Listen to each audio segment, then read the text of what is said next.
Доўгі час яе імя амаль было невядомае ў нашай гісторыі.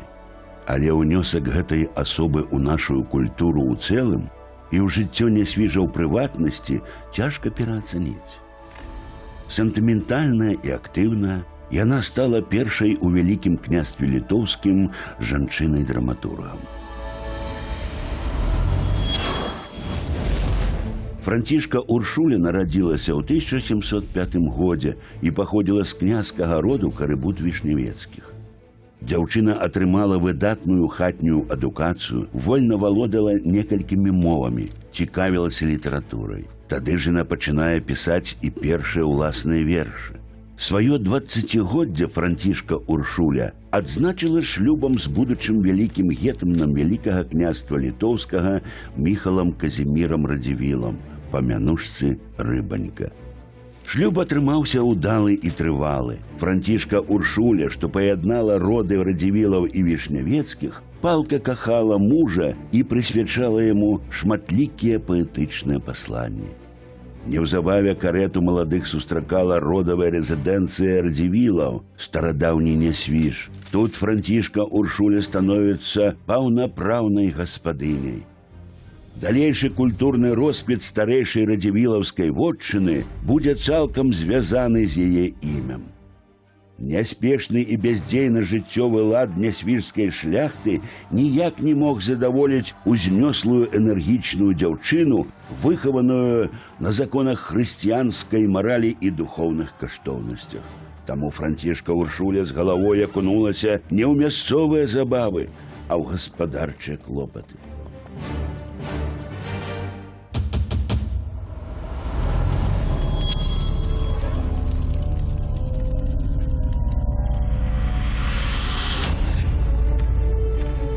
Дбаннямі Францішкі Уршулі Радзівіл былі ўпарадкаваны інтэр'еры Нясвіжскага замка, адноўленая знакамітая друкарня, прыведзены ў добры стан архіў.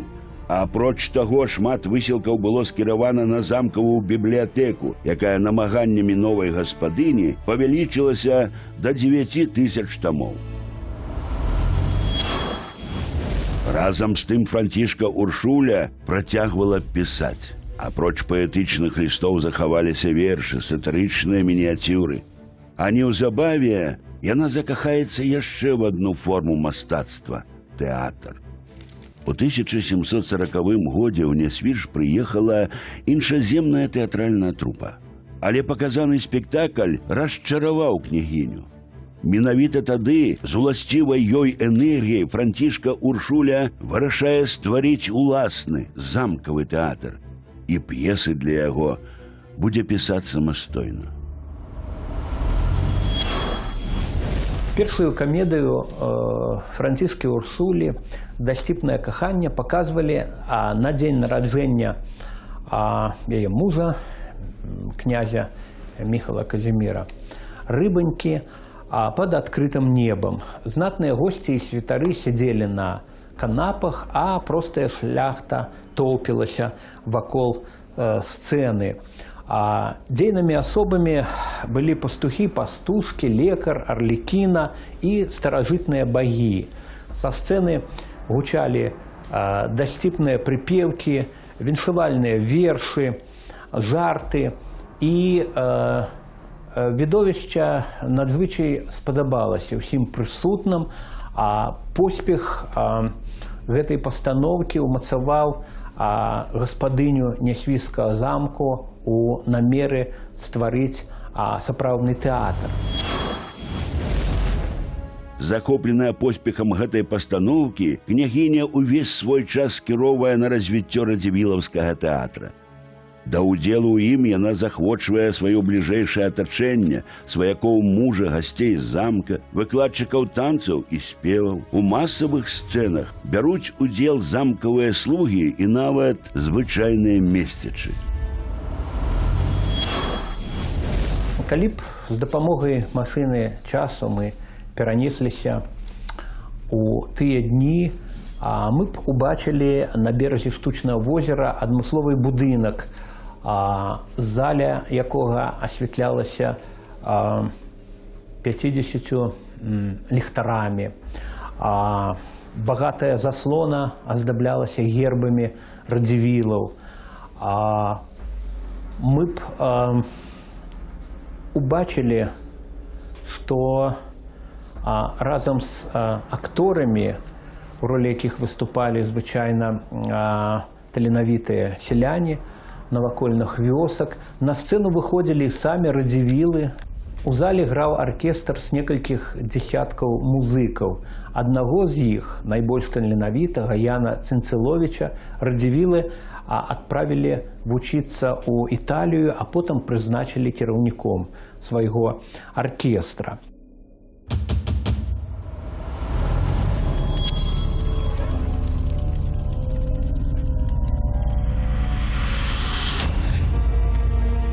Драматургічная спадчына Францішкі Уршулі Радзівіл складае 16 п'есаў, сярод якіх камедыі, трагедыі і оперныя лібрэта. З іх самыя вядомыя «Дасціпнае каханне», «Справа Божага лёсу», «Золата ў полымі» ды іншыя. Яны былі створаныя на польскай, італьянскай, французскай і нямецкай мовах, але простыя людзі у спектаклях вельмі часта гаварылі на сваёй мове па-беларуску. На жаль, здароўе княгіні на той час было ўжо моцна падарванае некалькімі няўдалымі цяжарнасцямі. У 1753 годзе перапыняецца зямны шлях Францішкі Уршулі Радзівіл з роду Вішнявецкіх.